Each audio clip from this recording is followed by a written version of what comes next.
Majelis Zikir Al-Hikmah. Jangan dibawa kemana-mana, tapi selalu berada di mana-mana.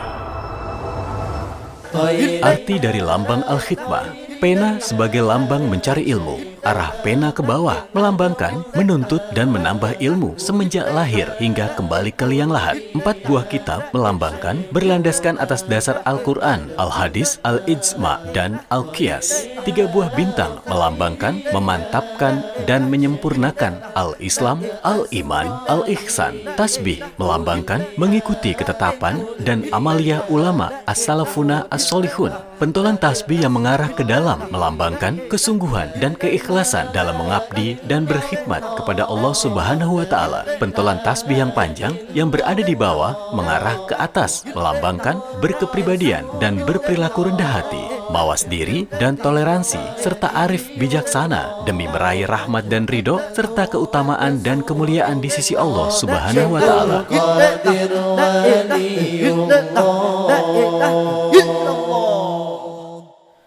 Hadirin wal hadirat yang kami muliakan, selanjutnya marilah kita simak dan dengarkan bersama-sama mau'idhah hasanah yang akan disampaikan oleh Al-Habib Syauqi bin Toha bin Yahya. Kepada Al-Habib Syauqi bin Toha bin Yahya kami persilahkan. Allahumma salli ala Sayyidina Muhammad. Bismillahirrahmanirrahim. Assalamualaikum warahmatullahi wabarakatuh.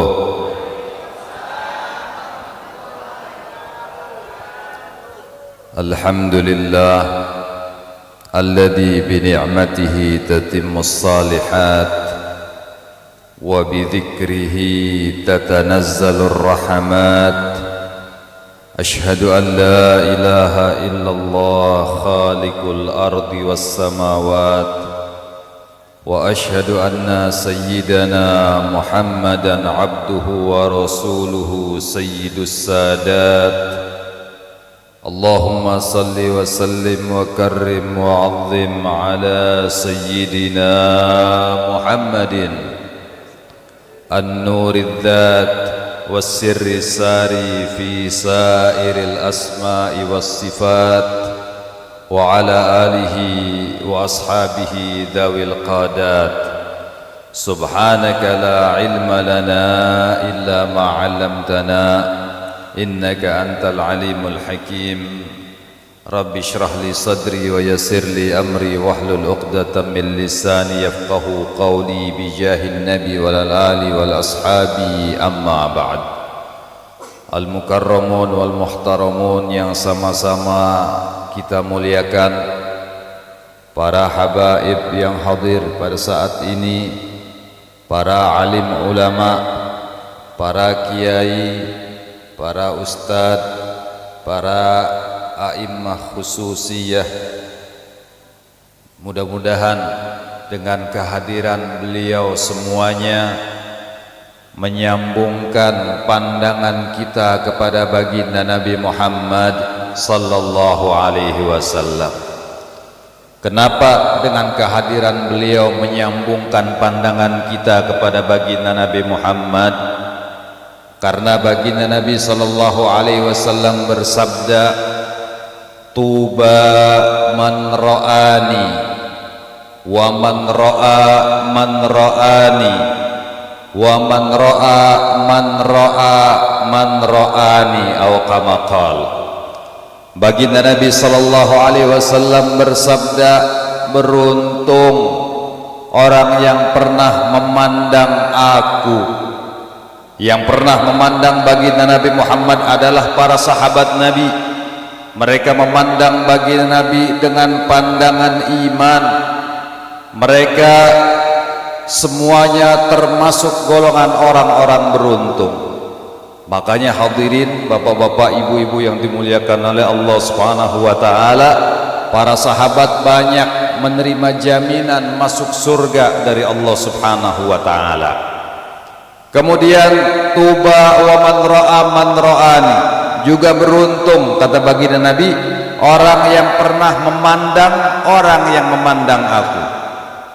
Orang yang pernah memandang orang yang memandang aku berarti orang yang pernah memandang sahabat Nabi. Siapa mereka? Para tabi'in. Mereka juga termasuk golongan orang-orang beruntung kata baginda Nabi. Kemudian baginda Nabi lanjutkan tuba wa man ra'ani, berarti golongan ketiga yaitu para tabi'in. Mereka juga memandang para tabi'in memandang sahabat Nabi, sahabat Nabi memandang kepada baginda Nabi Muhammad sallallahu alaihi wasallam. Dan hadis ini berlaku sampai akhir zaman, dan semoga kita termasuk golongan orang-orang yang memandang para habaib, memandang para ulama yang hadir di depan kita, sehingga pandangan kita menyambung kepada ayah beliau, kepada guru beliau, terus sampai kepada baginda Nabi Muhammad sallallahu alaihi wasallam. Amin ya rabbal alamin. Kemudian para hadirin yang hadir, jamaah al-khidmah, juga jamaah thariqah, para pengurus daripada al-khidmah, kemudian para tokoh masyarakat yang hadir, pengurus daripada Masjid Rahmatullah, kemudian Bapak RT, Bapak RW, juga para tetamu yang hadir dari Bintan dan sekeliling daripada kota Batam, bapak-bapak, ibu-ibu yang dimuliakan oleh Allah Subhanahu wa ta'ala. Di pagi hari ini alhamdulillah kita sama-sama bisa menghadiri satu acara, yaitu Manaqib Al-Kubra, yang dikatakan tadi diharapkan banyak, tapi alhamdulillah masih banyak memilih liburan.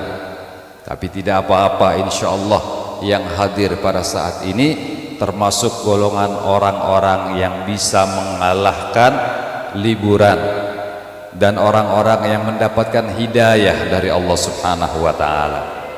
Karena tanda orang itu mendapat hidayah dari Allah, dikatakan oleh ulama, idza hallatil hidayatu qalban nashitat fil ibadatil a'dha'u. Apabila hidayah itu telah masuk ke dalam hati seseorang, maka lihat tandanya, lihat cirinya, nashitat fil ibadatil a'dha'u, maka anggota badannya akan giat untuk melakukan ibadah kepada Allah Subhanahu wa ta'ala. Enggak pakai disuruh, enggak pakai dipukul pakai rotan, langsung jalan. Dengar adzan, kadang sebelum adzan sudah datang ke masjid, tahajud dan lain sebagainya, berzikir, membaca sholawat kepada baginda Nabi Muhammad. Inilah tanda hidayah itu telah masuk ke dalam hati seseorang. Semua anggota badannya giat melakukan ibadah kepada Allah Subhanahu wa ta'ala. Mudah-mudahan kita juga termasuk golongan orang-orang yang mendapatkan hidayah dari Allah Subhanahu wa ta'ala. Amin ya rabbal alamin. Ya, kemudian tadi juga dikatakan oleh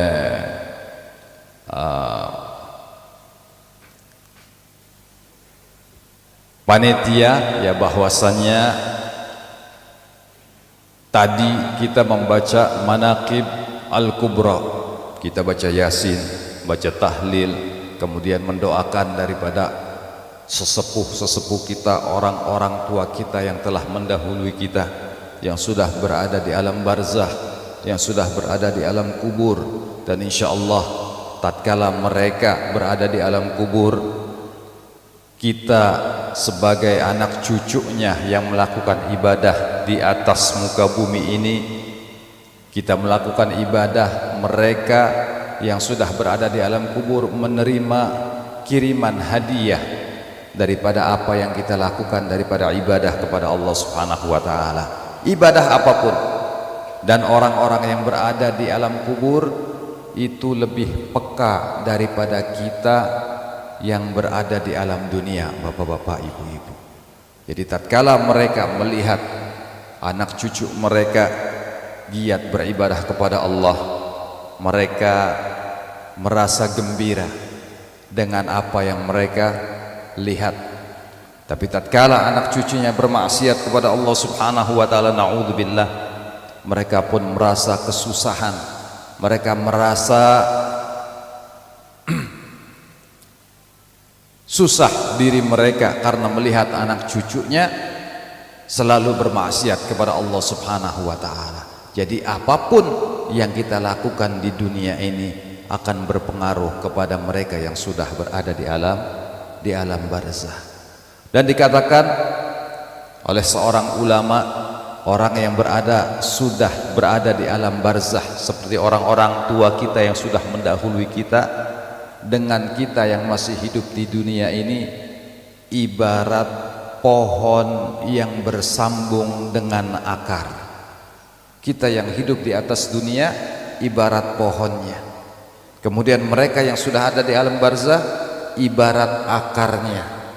Apakah akan tumbuh pohon yang tidak bersambung dengan akar? Tidak akan pernah tumbuh. Walaupun tumbuh tidak akan besar itu pohon. Tetap pohon itu harus bersambung dengan akar yang sudah ada di dalam tanah. Begitu juga kita yang masih hidup di alam dunia, kita harus betul-betul bisa menyambungkan diri kita kepada mereka yang sudah mendahului kita. Dan insya Allah hari ini kita membaca Manaqibul Kubra, kita memberikan hadiah Yasin, hadiah Fatihah, hadiah daripada ayat-ayat Quran, hadiah tahlil, kita hadiahkan kepada orang-orang yang telah mendahului kita di alam kubur sana. Ini merupakan tanda kita bersilaturahim, mempererat hubungan kita dengan mereka yang sudah berada di alam arwah. Amin ya rabbal alamin. Kemudian juga kita hari ini menghadiri majelis zikir. Kita berzikir, menyebut, mengingat Allah Subhanahu wa taala. Ini adalah satu perintah Allah. Allah Subhanahu wa taala berfirman, fadhkuruni adzkurkum washkuruli wala takfurun. Ingatlah aku, kata Allah, sebutlah aku, maka aku akan ingat kalian, aku akan sebut kalian, kata Allah Subhanahu wa taala. Dan bersyukurlah kepada aku, jangan kalian kufur atas nikmat-nikmatku, kata Allah Subhanahu wa taala.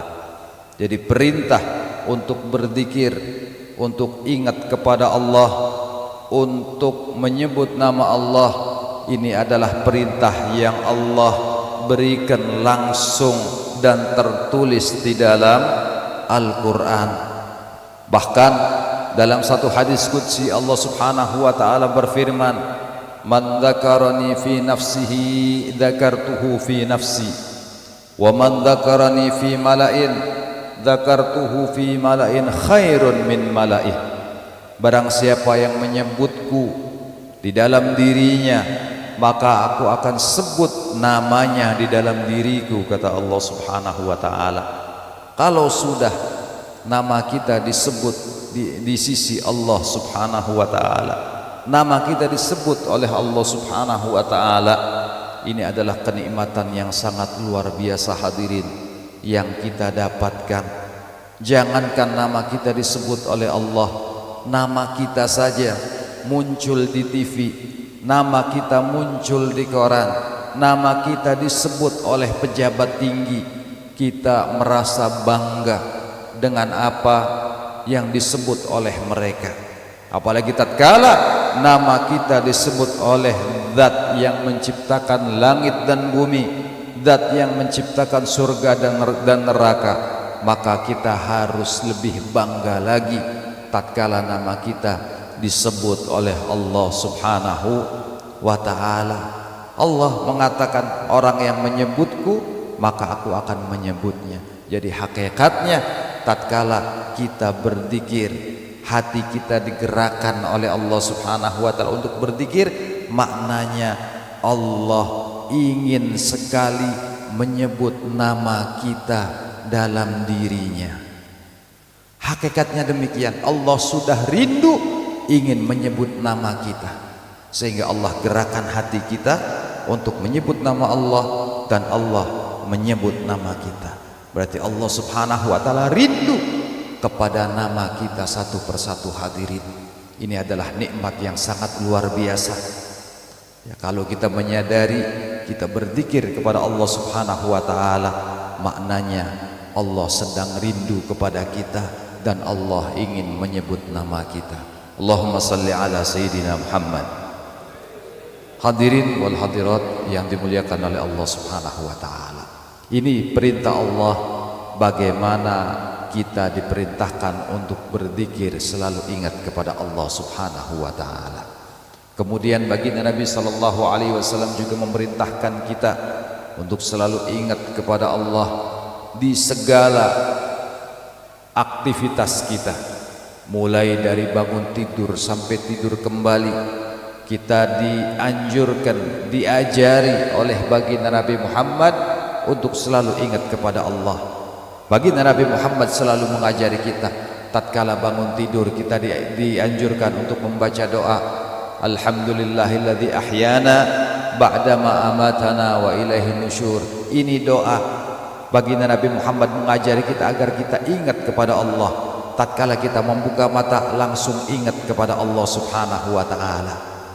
Kemudian setelah bangun daripada tidur kita masuk ke kamar mandi, kita juga diajari oleh baginda Nabi Muhammad untuk ingat kepada Allah. Masuk kamar mandi, kita baca doa yang diajarkan oleh baginda Nabi. Bismillahirrahmanirrahim. Apa doanya?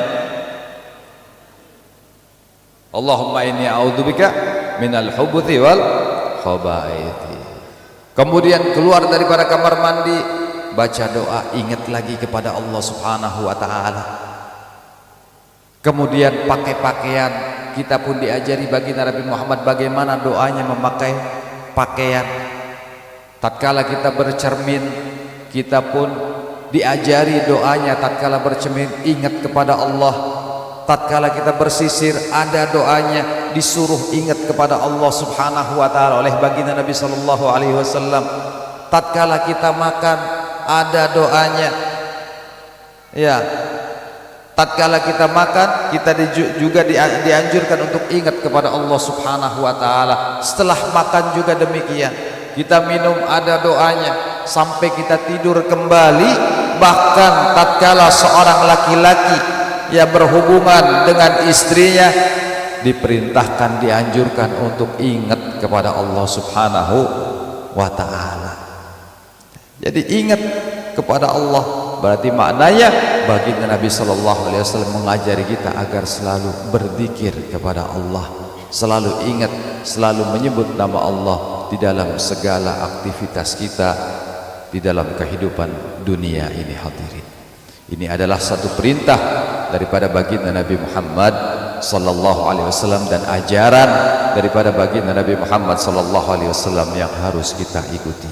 Maka dari itu, berzikir kepada Allah Subhanahu wa taala ini adalah perintah Allah dan juga ajaran daripada baginda Nabi Muhammad sallallahu alaihi wasallam yang terus beliau turunkan kepada ulama-ulama kita dan sampai kepada kita sekarang ini. Dan mudah-mudahan kita semuanya dengan berzikir kepada Allah menyambungkan hati kita kepada baginda Nabi Muhammad, dan baginda Nabi Muhammad sampaikan apa yang kita lakukan kepada Rabbul Izzah, Allah Subhanahu wa taala.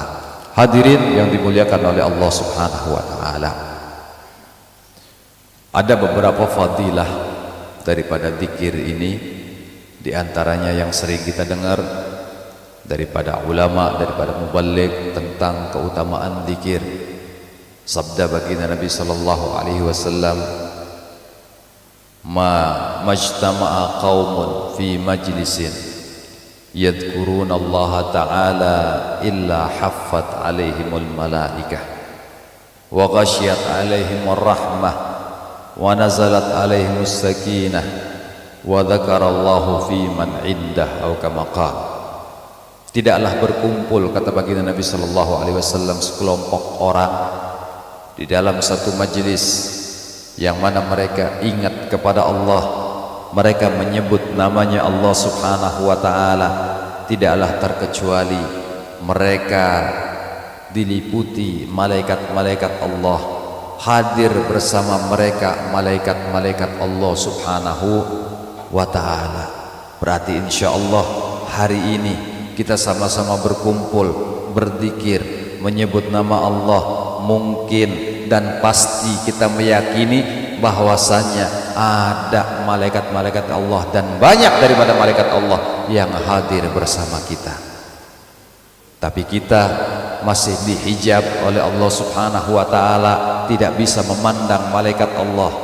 Mungkin kalau hijab kita dibuka oleh Allah subhanahu wa ta'ala, insya Allah banyak daripada hadirin yang pingsan.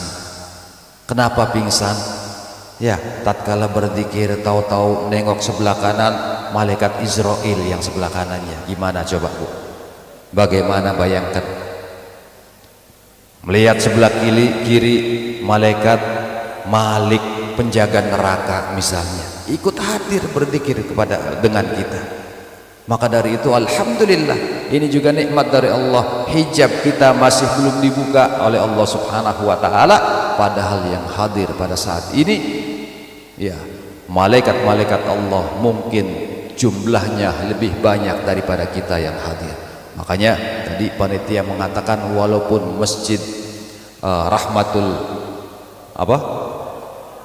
rahmatullah ini ya diharapkan banyak, tapi yang hadir sedikit, nggak usah khawatir ya, yang hadir insya Allah lebih banyak daripada yang kelihatan.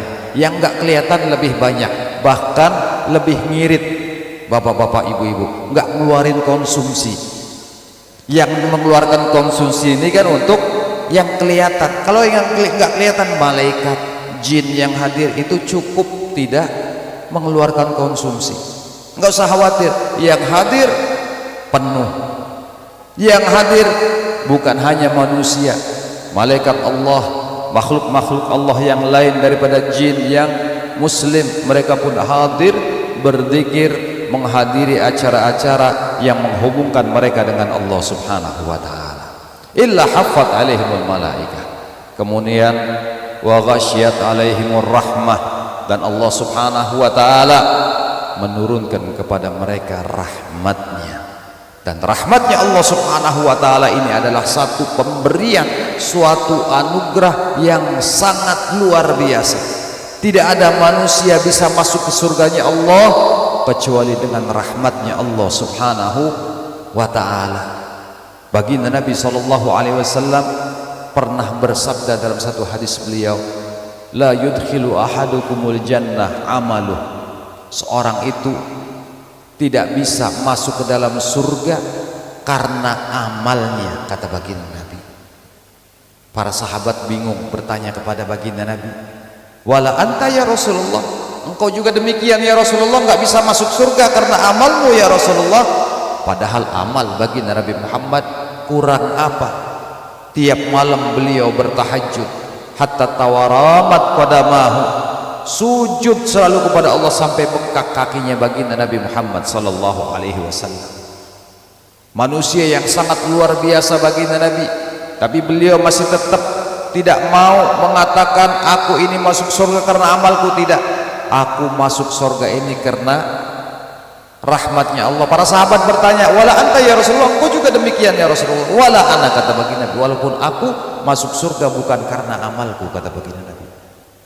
Illa ayyataghammadani Allahu birahmatih, terkecuali aku selalu diliputi rahmatnya Allah. Jadi rahmatnya Allah yang bisa memasukkan manusia itu ke dalam surga, bukan amal ibadahnya. Ada satu kisah di zaman Bani Israel, ada seorang rahib di Bani Israel. Dia tinggal di suatu pulau dan dia selalu beribadah kepada Allah subhanahu wa ta'ala. Umurnya 500 tahun. Dia isi setiap hari untuk ibadah kepada Allah subhanahu wa ta'ala. Siang harinya dia berpuasa, malam harinya sujud kepada Allah subhanahu wa ta'ala. Suatu hari dia bermimpi berada di pengadilan Allah subhanahu wa ta'ala, ditimbang amal ibadahnya oleh malaikat. Ternyata amal ibadahnya mencukupi dia untuk masuk surga. Kemudian kata Allah Subhanahu wa taala, wahai malaikat, masukkan hambaku ini ke dalam surga karena rahmatku. Ini hamba protes sama Allah, ya Allah, tolong jangan engkau masukkan surga aku ini karena rahmatmu ya Allah. Ibadahku banyak ya Allah, aku ibadah 500 tahun ya Allah, masa enggak cukup untuk bekal masuk surga ya Allah. Akhirnya diperintah oleh Allah, malaikat-malaikat diperintah oleh Allah untuk menimbang amal ibadahnya dengan satu nikmat mata yang Allah berikan. Ternyata tatkala ditimbang, amal ibadah yang 500 tahun masih lebih berat nikmat mata, satu mata yang Allah berikan kepada hamba tersebut. Lebih berat nikmat mata, sehingga hamba ini akan dimasukkan ke dalam neraka karena amal ibadahnya tidak cukup untuk syarat masuk surga. Kemudian Allah mengatakan, masukkan dia ke dalam neraka wahai malaikat-malaikatku. Kemudian si hamba ini protes kepada Allah, ya Allah, jangan engkau masukkan aku ke dalam neraka, tapi masukkan aku ke dalam surga dengan rahmatmu saja ya Allah. Jadi memang yang memasukkan seseorang itu ke dalam surga adalah rahmatnya Allah Subhanahu wa ta'ala. Maka dari itu alhamdulillah kita hadir di tempat ini, kita diliputi rahmatnya Allah Subhanahu wa ta'ala. Setiap orang daripada kita insya Allah sampai pulang mendapatkan rahmat dari Allah Subhanahu wa ta'ala. Amin ya rabbal alamin. Kemudian yang ketiga kata baginda Nabi, wa nazalat alaihimus sakinah, dan turun kepada mereka orang yang berkumpul berzikir tadi as-sakinah, ketenangan, ketentraman hati, ketenangan jiwa. Insya Allah yang hadir di sini kalau betul-betul hatinya ikhlas kepada Allah, ya tidak kepikiran apa-apa, hanya memikirkan dirinya, hanya memikirkan Allah Subhanahu wa ta'ala, hanya memikirkan baginda Nabi Muhammad sallallahu alaihi wasallam, hatinya menjadi tenang, hatinya menjadi tentram. Nah, itulah diantara fadilah zikir yang diajarkan oleh baginda Nabi Muhammad sallallahu alaihi wasallam. Kemudian kata baginda Nabi sallallahu alaihi wasallam selanjutnya, wa dzakarallahu fi man indah, dan tatkala mereka itu berkumpul berzikir, Allah menyebut namanya satu persatu di hadapan makhluk yang paling baik yang hidup di sisi Allah, yaitu malaikat-malaikat Allah Subhanahu wa ta'ala. Nama kita yang berzikir tadi disebutkan satu-satu oleh Allah di hadapan malaikat-malaikat Allah Subhanahu wa ta'ala. Ini adalah satu kenikmatan yang sangat luar biasa, fadilah daripada zikir kita yang kita lakukan pada pagi hari ini. Kemudian di antara fadilah zikir yang lain adalah insya Allah dengan kita berzikir akan menentukan nasib kita di akhir daripada hayat kita. Tatkala seorang itu ahli zikir, selalu ingat kepada Allah, selalu menyebut nama Allah, maka insya Allah dan sudah bisa dipastikan akhir hayatnya dia akan bisa menyebut namanya Allah Subhanahu wa ta'ala. Baginda Nabi sallallahu alaihi wasallam bersabda, yamutul mar'u ala ma'asya alaih, orang itu akan diwafatkan oleh Allah Subhanahu wa ta'ala tergantung kebiasaan hidupnya. Kalau kebiasaan hidupnya dia selalu zikir kepada Allah, maka akhir hayatnya sudah dipastikan oleh baginda Nabi dia akan menyebut namanya Allah. Kalau orang akhir hayatnya sudah bisa menyebut nama Allah, apa kata baginda Nabi? Man kana akhiru kalamihi la ilaha illallah dakhalal jannah. Orang yang akhir umurnya bisa mengucap kalimat la ilaha illallah, menyebut namanya Allah, maka dia pasti masuk surga. Makanya dengan zikir ini sebagai penentuan kita. Kalau kita biasakan Rattibu alsinatakum bidzikrillah, kata baginda Nabi, selalu basahi lisan kalian itu dengan zikir kepada Allah Subhanahu wa taala. Ini berarti menuntun kita agar kita kelak wafat dalam keadaan husnul khatimah. Man kana, kata baginda Nabi sallallahu alaihi wasallam, yamutul mar'u ala ma 'asha alaih. Manusia itu akan diwafatkan oleh Allah sesuai dengan kebiasaan hidupnya. Kalau seorang biasa di dalam hidupnya berzikir, ingat kepada Allah, berarti insya Allah akhir hayatnya dia juga ingat dan menyebut namanya Allah Subhanahu wa ta'ala. Ada satu penelitian daripada kedokteran, bapak-bapak, ibu-ibu. Jadi ada seorang dokter meneliti, kalau kita kondisi normal seperti ini, tingkat kesadaran kita berada di puncak, yaitu 100%.